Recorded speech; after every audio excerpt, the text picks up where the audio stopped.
1 year ago, Vladimir Putin announced he was undertaking what he described as a special military operation.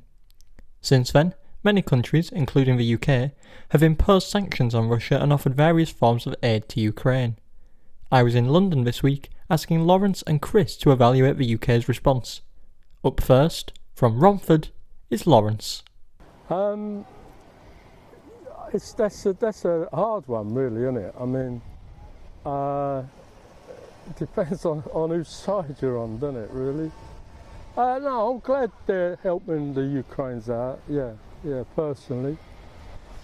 But the other people would perhaps say that so many of the domestic issues we've been having have been as a result of the sanctions we've placed on Russia, so... Yeah, I'm paying 3 times as much for my electricity, so...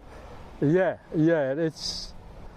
People say it's like Brexit, but it ain't. It's the Russian war, isn't it? But what can you do, you know? So do you think, given that it's worth the sacrifice, or...? Yeah, it's quite awful what's going on, isn't it? You know, people are dying, man. I mean, it takes someone to start it, doesn't it? And you start killing people, well, you know, it's just not a good thing. And I don't blame the Ukrainians for standing up, you know. How do you feel more broadly then about the kind of foreign policy strategy the UK should pursue? So to what extent, if at all, should we be getting involved in other countries? Well, yeah, I used to row with my brother about this, you know, like, but you got to do something, you know, you can't like just sit by. And with wars, there's always like an aggressor, isn't there? There's always someone that starts it. Hitler started it, you know, so well, you got to, even though it's hard, you got to. Perfect. Thank you so much for your time. All right. And now, from outside the National Theatre, here is Chris. It is a difficult one because living in the age that we do with sort of diplomacy and global politics, the UN, and the role also that the US plays in that, obviously there's a lot of contradictory ideas as to how we go about doing things. I haven't seen a particularly uniform policy. In all honesty, I don't really know what the current government is doing. I know they've debated about what type of aid to send or what type of military equipment to send. Yeah, I mean, obviously one would want to stand with, you know, those being oppressed. However, knowing which way to go about doing that is tough. So if you had to sort of pluck an idea out of thin air, could you perhaps do that? So what do you think would be an effective way of resolving the problem? I am a pacifist, so I believe that conflict should always be the last resort, and that we should try and invest as much energy as possible into negotiation.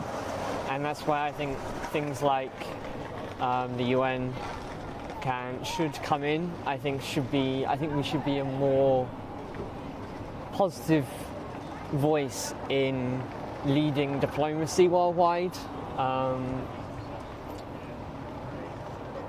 But obviously we've had our own troubles here, right? There's been a lot that's going on here. So I've kind of not really looked at what's been going on internationally, in all honesty, about knowing what, you know, the different talks and so on.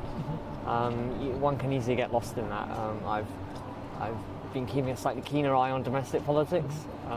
And so do you think, because that's, I think, something that people have been talking a lot about with regard to the reaction to Russia's actions and the sort of sanctions we placed on them, is perhaps that's caused some of the domestic problems that we've then gone on to face. How do you feel about that? Yeah, it is very tricky because there are some people who think we should be only concerned about domestic politics. I don't believe that's the case. I think we should be, as I said, a kind of leading voice in global politics and peace building. So I don't think we should shrink away from what's going on. I think there should certainly be a very severe look at what, you know, Putin and Russia are doing. but knowing exactly what that is tricky. And the politics of the last 5 or 10 years has been increasingly difficult in this country. I don't believe the war in Ukraine has affected that hugely, in all honesty. I think that's kind of where that's been going.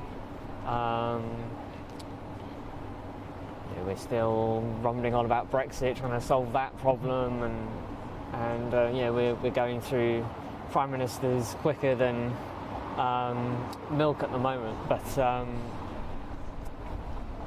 it's all just a bit chaotic. Absolutely. Thank you so much for your time. I really appreciate it. It's all right, no worries.